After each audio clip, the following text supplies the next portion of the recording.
Diciembre de 1989. El mundo observaba con incredulidad.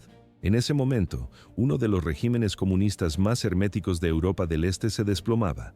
No fue una transición lenta ni negociada, ocurrió casi de la noche a la mañana. El sistema colapsó como una estructura sin cimientos. ¿Cómo pudo caer un control tan absoluto en tan poco tiempo?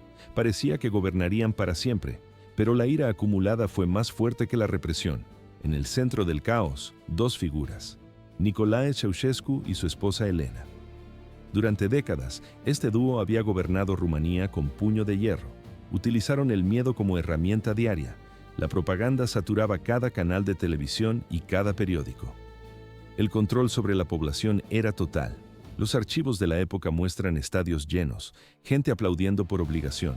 A primera vista eran líderes amados por su pueblo, pero en realidad eran tiranos odiados en secreto. Habían construido un culto a la personalidad inmenso. Los rumanos ni siquiera se atrevían a susurrar sus nombres en la privacidad de sus cocinas. El terror psicológico paralizaba a la nación. La gente miraba por encima del hombro antes de hablar. Nadie confiaba en nadie. Pero esto no duró para siempre. Todo cambió en cuestión de días. El miedo cambió de bando. Las plazas se llenaron de gritos y fuego. La guardia pretoriana no pudo contener la marea. Al final, Elena no escapó en helicóptero ni encontró refugio. Se enfrentó a un destino brutal frente a un muro de hormigón. Sufrió uno de los procesos legales más rápidos del siglo XX, un juicio sumario, sin defensa real. En la grabación se ve sus manos atadas a la espalda con cuerdas ásperas, la mirada de incredulidad ante los soldados. El pelotón de fusilamiento cargó las armas. La sentencia se ejecutó de inmediato. 55 minutos. Ese fue el tiempo exacto que duró el juicio. Una farsa legal seguida de una ráfaga de fusil. Así terminó la vida de Elena Petrescu. Pero su historia comenzó mucho antes, lejos de los paredones de ejecución. Nació el 7 de enero de 1916. El lugar era Petresti, una aldea olvidada en el condado de Dâmbovița, al sur de Rumania. Su familia trabajaba la tierra de sol a sol. No había dinero, no había lujos. Elena apenas asistió a la escuela primaria. Los registros escolares muestran la cruda realidad. Le costaba leer. Escribir era una tortura para ella. Repetía cursos y sus maestros no le veían futuro académico, pero la ambición la empujó fuera del campo. Siendo una adolescente, se mudó a Bucarest. Buscaba sobrevivir. Primero soportó el ruido de una fábrica textil.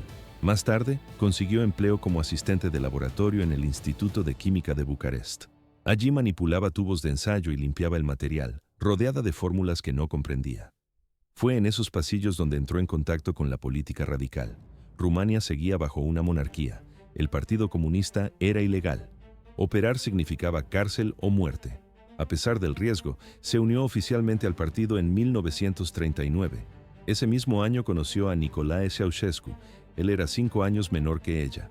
Ya estaba profundamente involucrado en el trabajo clandestino. Nicolae entraba y salía de las prisiones del rey. Era visto como un agitador leal y fanático. No fue un romance ordinario. Fue una alianza forjada en reuniones secretas y susurros contra el gobierno. Compartían la misma fe ciega en la ideología. Luego llegó la guerra, y tras la guerra, los tanques soviéticos. El destino de Rumania se decidió en Moscú. En 1947, el rey Miguel fue obligado a abdicar a punta de pistola. Se declaró la República Popular. En las imágenes de archivo se ve, las banderas rojas reemplazan a los escudos reales en los edificios públicos. El Partido Comunista tomó el control total del Estado con el respaldo de las autoridades soviéticas. Nicolae Ceausescu comenzó a escalar posiciones. Su mentor era el líder Gheorghe Gheorghiu Dej. Elena se mantuvo cerca, a primera vista una simple burócrata, pero en realidad era los ojos y oídos de su esposo. Trabajaba en las oficinas del partido, acumulaba información. Se ganó una reputación de protectora feroz de Nicolae.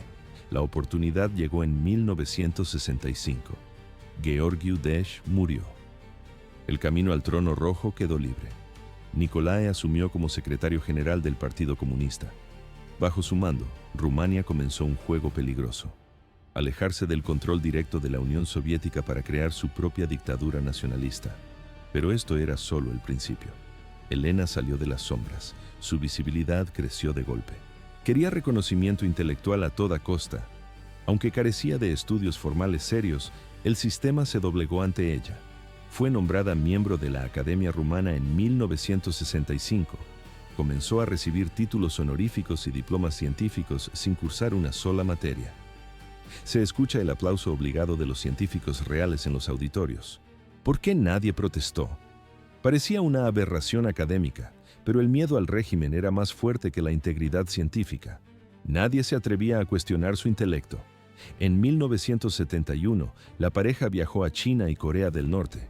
Allí vieron el culto a la personalidad llevado al extremo. Vieron masas obedientes y líderes adorados como dioses. Aquello marcó el punto de no retorno.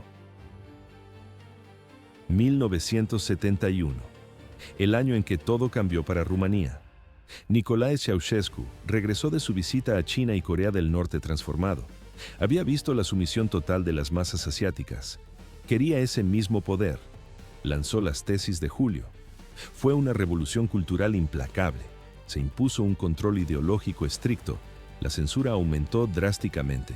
El objetivo era claro, la elevación absoluta de los líderes nacionales. ¿Por qué este giro radical? Parecía una simple reforma política, pero era el cimiento para un culto a la personalidad sin precedentes en Europa. La figura de Elena Ceausescu salió de las sombras, empezó a ocupar el centro del escenario público. El régimen la promovió agresivamente como el modelo nacional definitivo, especialmente para las mujeres y la juventud. Su imagen pública fue diseñada milímetro a milímetro por el aparato estatal. Oficialmente, la presentaron como una científica brillante. La madre de la nación, una figura destacada en la política internacional y la academia. Su título oficial pasó a ser Doctora Ingeniera Elena Ceausescu. En los eventos públicos, los presentadores leían listas interminables y exageradas de sus honores. A primera vista, un currículum impresionante, pero en realidad una farsa construida sobre el vacío. A pesar de su educación limitada, ascendió sin freno. No tenía contribuciones probadas a la investigación científica. Eso no importó. Pero esto era solo el principio. En 1974 fue nombrada jefa del Consejo Nacional para la Ciencia y la Tecnología. Esa posición le otorgó un poder real. Controlaba directamente las instituciones científicas de Rumanía. Decidía sobre las becas de investigación.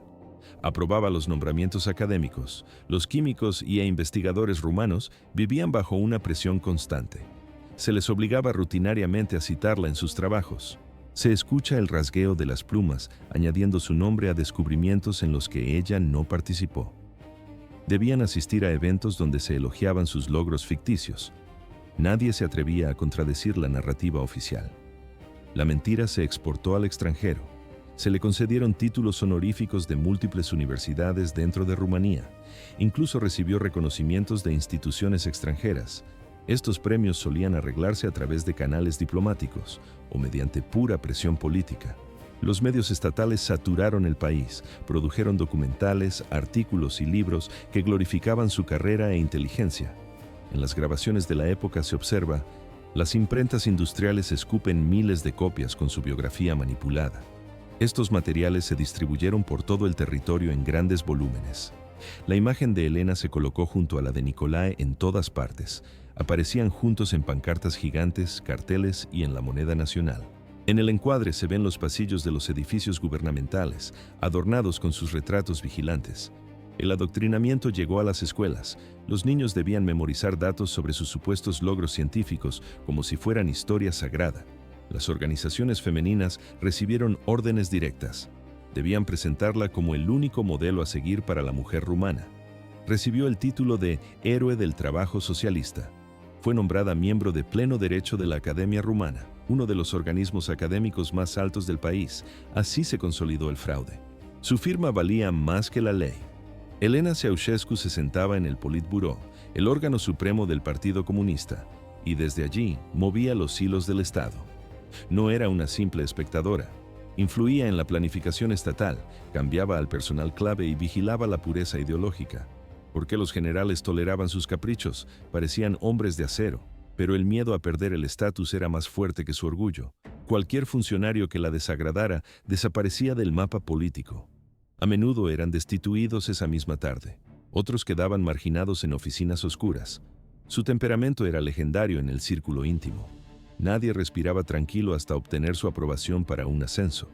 Los Ceausescu vivían en una realidad paralela. Residían en varios palacios, incluido el lujoso Palacio de Primavera en Bucarest. Tenían acceso ilimitado a bienes importados. Mientras el pueblo olvidaba el sabor de la carne, el azúcar o el aceite, ellos acumulaban lujos. Suministros especiales de comida llegaban en camiones blindados. La atención médica de vanguardia y los anillos de seguridad eran exclusivos para la pareja y sus aliados más cercanos. En la grabación de archivos se ven lámparas de cristal importado y vajillas con bordes de oro. Sus viajes al extranjero eran desfiles de vanidad, recepciones grandiosas, regalos costosos, séquitos de docenas de ayudantes y guardaespaldas que ocupaban plantas enteras de hoteles. Pero la fiesta tenía un precio. Hacia el año 1981, la deuda externa de Rumania tocó techo, 11.000 millones de dólares, una carga masiva para una economía que ya se tambaleaba. Nicolae Ceausescu reaccionó con brutalidad. Implementó un programa de austeridad estricta. Elena apoyó cada coma de esa decisión. El objetivo era pagar toda la deuda externa lo más rápido posible. El costo social no importaba. El gobierno cerró el grifo de las importaciones: comida, combustible, medicinas. Todo se detuvo en la frontera. La producción industrial recibió prioridad absoluta sobre las necesidades humanas básicas. Pero esto era solo el principio del desastre. Elena se involucró personalmente en la gestión de objetivos científicos e industriales.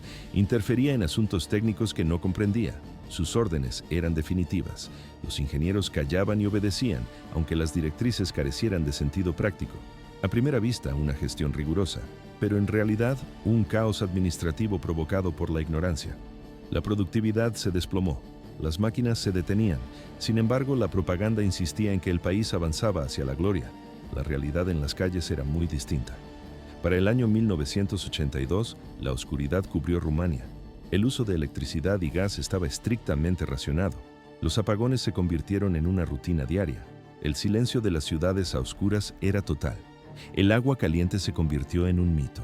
En muchas zonas urbanas, solo estaba disponible una vez por semana. La gente hervía agua en ollas para poder lavarse. Llegó el invierno. Las temperaturas dentro de los hogares cayeron por debajo del punto de congelación. La calefacción central se redujo al mínimo o se cortó por completo. Las familias dormían con abrigos y gorros dentro de sus propias camas. La cámara registra bloques de hormigón soviético sumidos en la negrura, sin una sola luz en las ventanas. El sistema sanitario colapsó. Los hospitales carecían de equipos básicos. Las clínicas rurales no tenían personal. Muchos medicamentos esenciales desaparecieron de las estanterías de las farmacias. Operar sin anestesia o reutilizar jeringas se volvió común. La escasez de alimentos golpeó con fuerza. El gobierno introdujo un racionamiento severo. Limitaron las cantidades de pan, carne y leche. Conseguir comida se convirtió en un trabajo a tiempo completo. La gente hacía fila durante horas. A veces comenzaban antes del amanecer, bajo la lluvia o la nieve. Esperaban ver llegar un camión de reparto. A menudo encontraban los estantes vacíos al llegar su turno. En ciudades como Bucarest, la situación era absurda. Los ciudadanos se vieron obligados a usar cocinas eléctricas debido a las restricciones de gas. Esto sobrecargó aún más el limitado suministro eléctrico. Los fusibles saltaban, los cables se quemaban. Elena presionó por la autosuficiencia total. Quería que Rumania produjera todo, desde la agricultura hasta los productos farmacéuticos. Pero las políticas fallaron estrepitosamente. La demanda superaba la oferta. Ella controlaba el Consejo Nacional de Ciencia y Tecnología. Lo usó como un látigo. Forzó cuotas poco realistas y objetivos de producción imposibles. Los gerentes de las fábricas vivían aterrorizados. Si no cumplían estos objetivos, arriesgaban todo. Degradación, vergüenza pública o algo peor, una visita de la policía secreta. Mientras tanto, los Ceausescu disfrutaban de un confort ininterrumpido. Continuaron viajando en visitas oficiales de Estado, China, Irán, Corea del Norte. Allí eran recibidos con fanfarrias y honores militares. En los noticieros extranjeros se observa: la pareja sonríe y saluda desde limusinas de lujo, ajenos al sufrimiento de su pueblo. Estos viajes se financiaban con dinero público, millones gastados en imagen internacional. Mientras tanto, los ciudadanos rumanos luchaban cada día simplemente para sobrevivir. 500.000 de informantes. Esa era la red que asfixiaba a Rumanía a mediados de los años 80. ¿Cómo vigilaban a 22 millones de personas? Parecía una tarea logística imposible. pero la Securitate tenía ojos incrustados en cada pared. Mientras los ciudadanos luchaban por conseguir una barra de pan, la policía secreta engordaba sus archivos. 11.000 oficiales dirigían la operación, pero la verdadera fuerza residía en los delatores. 1 de cada 43 ciudadanos reportaba al Estado. Te vigilaban en la fábrica, te escuchaban en la cola del mercado. Incluso dentro de tu propia casa, el miedo era un huésped permanente. Nadie estaba a salvo. Si alguien susurraba una queja, la maquinaria se activaba. Interrogatorios nocturnos, amenazas a la familia, celdas frías.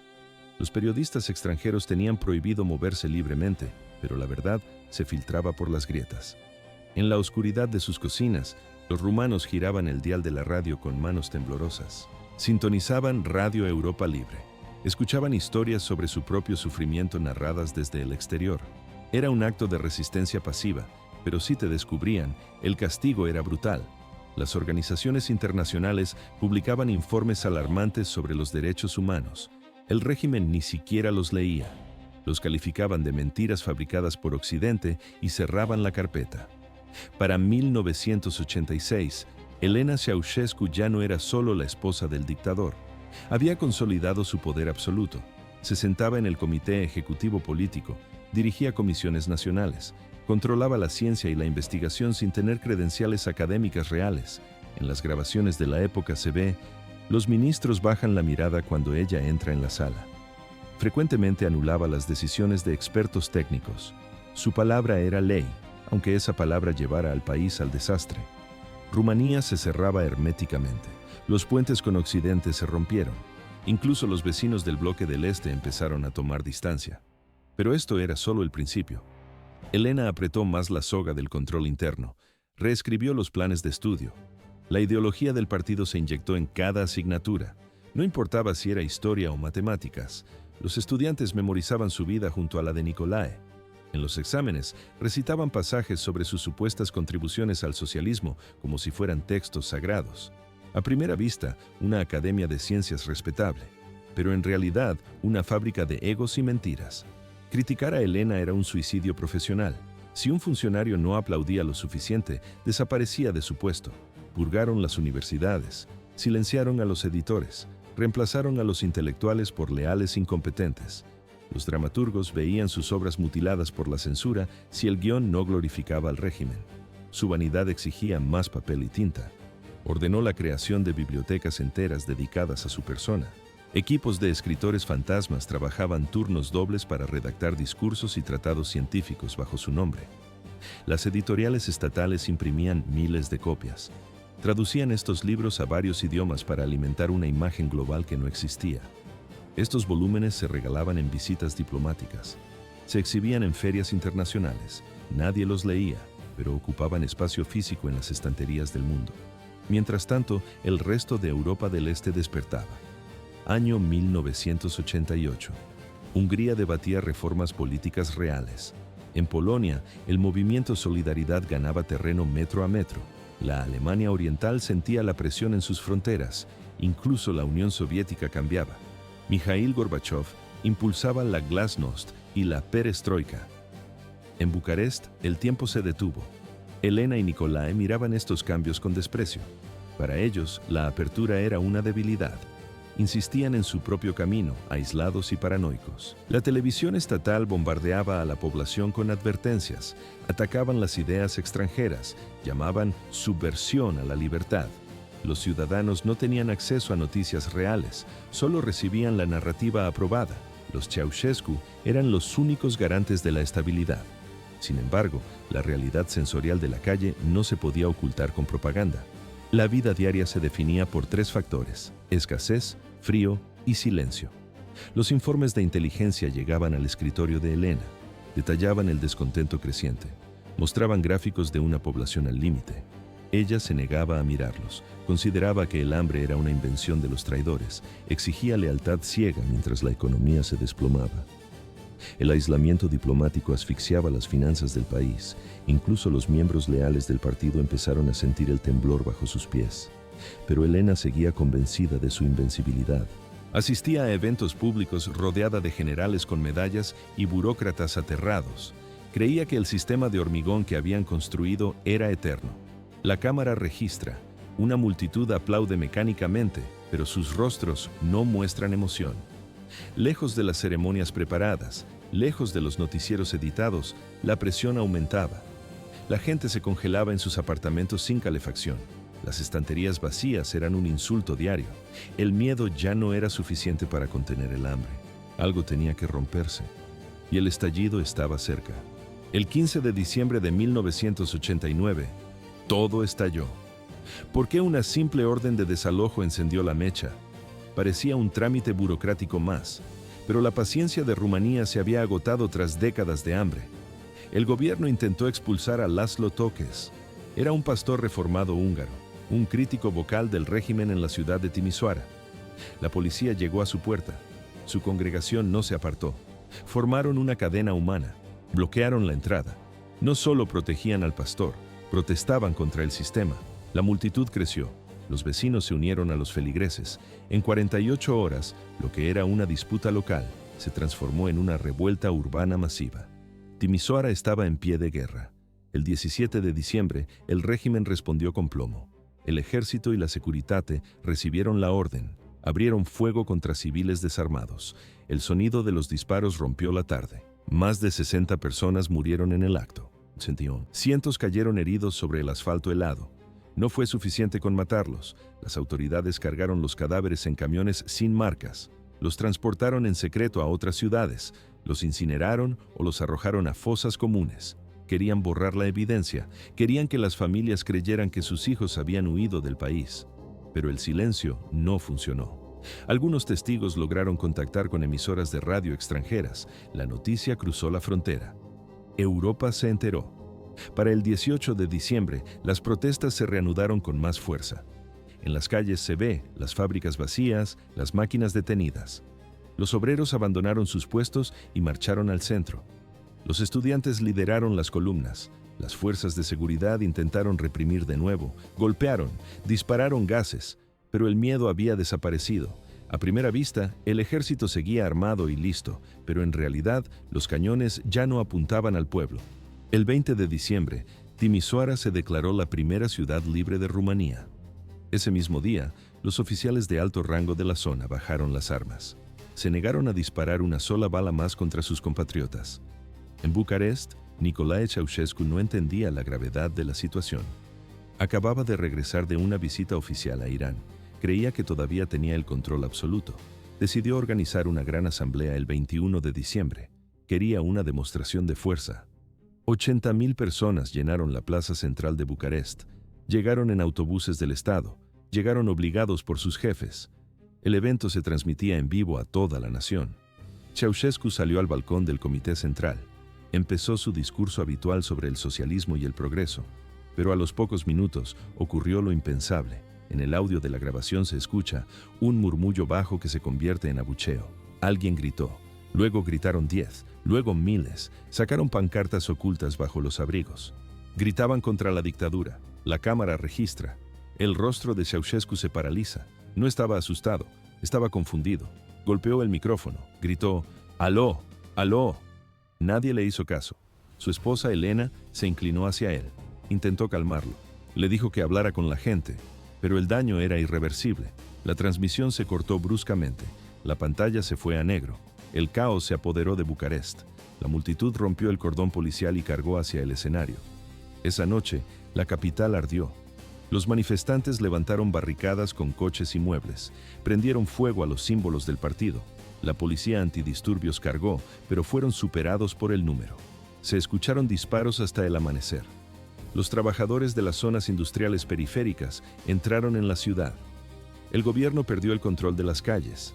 La mañana del 22 de diciembre trajo una noticia fatal para el dictador. Vasile Milea, el ministro de Defensa, apareció muerto. La versión oficial dijo, suicidio. Pero los rumores corrieron rápido. Ejecución por traición. Se decía que Milea se había negado a ordenar una masacre final. Su muerte fue la señal definitiva. Las unidades del ejército en toda Rumanía rompieron filas, abandonaron a los Ceausescu, algunos soldados se quitaron las insignias y se unieron a los manifestantes, otros simplemente se quedaron en los cuarteles. Al mediodía del 22 de diciembre, los revolucionarios tomaron la televisión nacional. Un grupo de disidentes anunció la formación del Frente de Salvación Nacional. Declararon el fin del régimen. Mientras los disparos resonaban cerca del palacio, los Ceausescu subieron a la azotea. Un helicóptero blanco aterrizó con dificultad. El dictador, su esposa y 2 guardaespaldas subieron a bordo. La aeronave despegó bajo una lluvia de objetos lanzados por la multitud. Huyeron de la sede presidencial. Pero el cielo tampoco era seguro. El ejército monitoreaba el espacio aéreo. El piloto recibió una advertencia. Sería derribado si no aterrizaba. Temiendo por su vida, el piloto simuló una avería. Aterrizó cerca de Titu, un pueblo al oeste de Bucarest. Los dejó en medio de una carretera rural. La pareja intentó huir. Pararon un coche a punta de pistola. Intentaron esconderse en un centro agrícola, pero no había salida. La policía local y los oficiales militares los localizaron rápidamente. Nadie los defendió. Fueron arrestados y subidos a un vehículo blindado. El viaje terminó en una unidad militar en Targoviste, a 80 kilómetros al noroeste de la capital. Era una base de las fuerzas del Ministerio del Interior. El comandante de la unidad aún no tenía órdenes claras, no sabía si eran prisioneros o presidentes, pero aceptó mantenerlos bajo custodia hasta que la situación se aclarara. Los encerraron en una habitación pequeña y fría. La cuenta atrás había comenzado. En cuestión de minutos, el poder absoluto se evaporó. ¿Por qué los trataban como a criminales comunes? Ayer eran dioses intocables, pero ahora las órdenes habían cambiado para siempre. Una vez dentro de la base, los Ceausescu perdieron todo rastro de su estatus formal.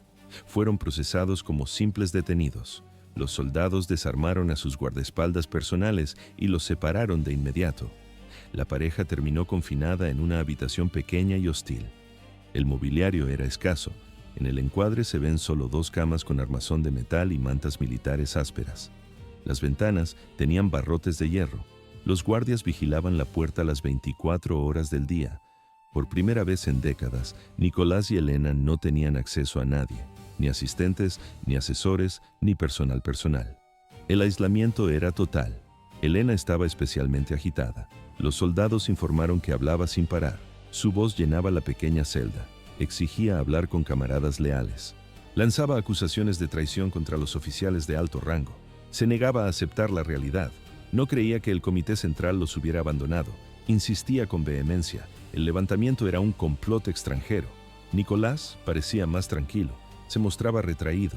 A primera vista parecía mantener la calma, pero en realidad estaba en estado de shock. Su incredulidad ante la caída del régimen era absoluta.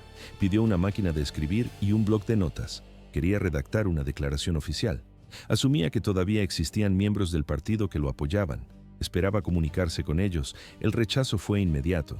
No hubo máquina de escribir, solo el sonido de la puerta cerrándose. Las condiciones físicas eran duras. Se alimentaban con raciones estándar del ejército, patatas hervidas, pan seco, agua. No se les permitió bañarse. Tampoco pudieron cambiarse de ropa. La cámara registra. Ambos llevan los mismos abrigos sucios con los que huyeron de Bucarest. Nicolás vestía un abrigo de lana simple. Elena llevaba un abrigo pesado y una bufanda. Dormían en catres estrechos bajo una iluminación dura que nunca se apagaba. Los guardias los inspeccionaban con frecuencia. El personal médico los revisaba una vez al día. Confirmaban que su condición era estable, pero esto era solo el principio. Fuera de la base, Rumanía ardía en el caos. El tiroteo esporádico continuaba en varias ciudades. El aire olía a pólvora y miedo. Existían rumores constantes de posibles contraataques. Se temía a las fuerzas leales al viejo régimen. Las unidades de la Securitate aún no se habían rendido. El recién formado Frente de Salvación Nacional enfrentaba una presión enorme. Ion Iliescu y otros excomunistas lideraban el grupo.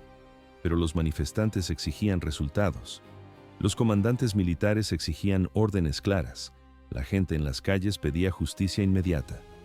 El miedo crecía por minutos. Mantener viva a la pareja demasiado tiempo podía provocar más derramamiento de sangre. Circulaban informes de inteligencia alarmantes. Grupos armados podrían intentar rescatarlos. Su mera supervivencia alimentaba los rumores de un regreso político. En la guarnición de Targoviste, el liderazgo del ejército comenzó a inquietarse. La confusión sobre quién estaba oficialmente a cargo era peligrosa. Nadie sabía si los Ceausescu serían trasladados o ejecutados. Se escucha el sonido de discusiones tensas en los pasillos del cuartel. Llegó la noche del 24 de diciembre. Tras horas de conversaciones a puerta cerrada en Bucarest, el nuevo liderazgo tomó una decisión irrevocable. Nicolás y Elena Ceausescu serían juzgados al día siguiente. Un tribunal militar dictaría sentencia. El proceso sería rápido, no habría apelación. Su destino estaba sellado antes del amanecer.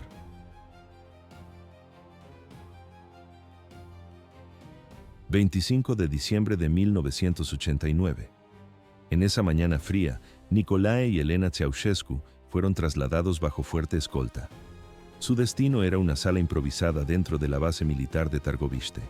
El lugar no parecía un tribunal. Era un cuarto pequeño con olor a humedad y paredes desnudas. ¿Por qué se organizó el juicio con tanta prisa y secreto? Parecía un procedimiento estándar, pero el miedo a una intervención de los leales al régimen obligó a actuar de inmediato. La presión en la sala era extrema, solo un puñado de oficiales, fiscales y abogados defensores estaban presentes.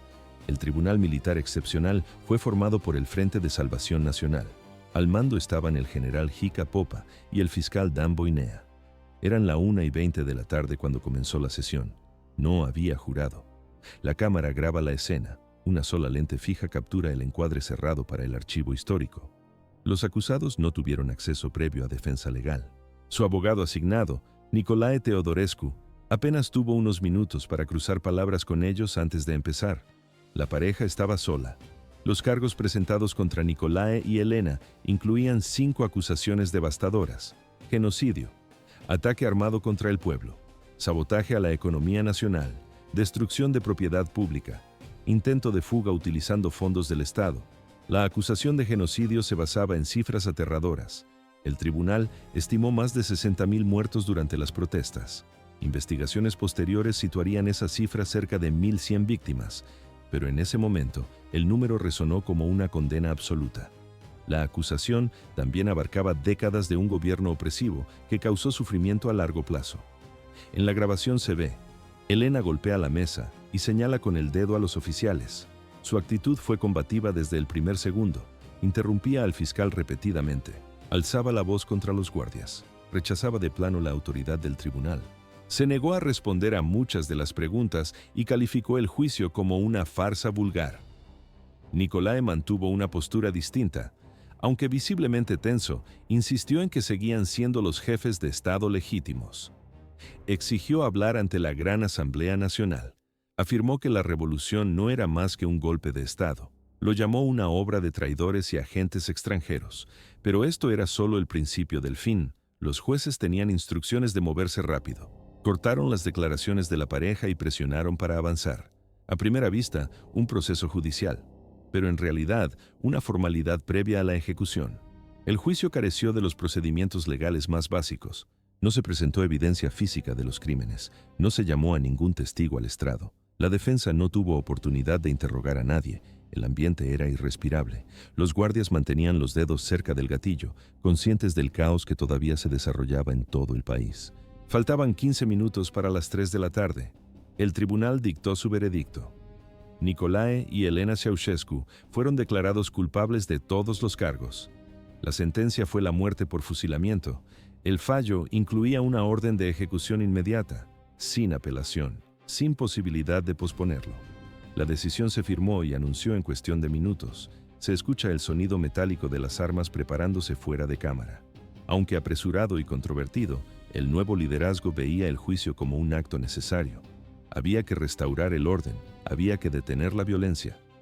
Con disparos todavía resonando en partes de Rumanía y rumores de una posible represalia lealista, las autoridades no dudaron.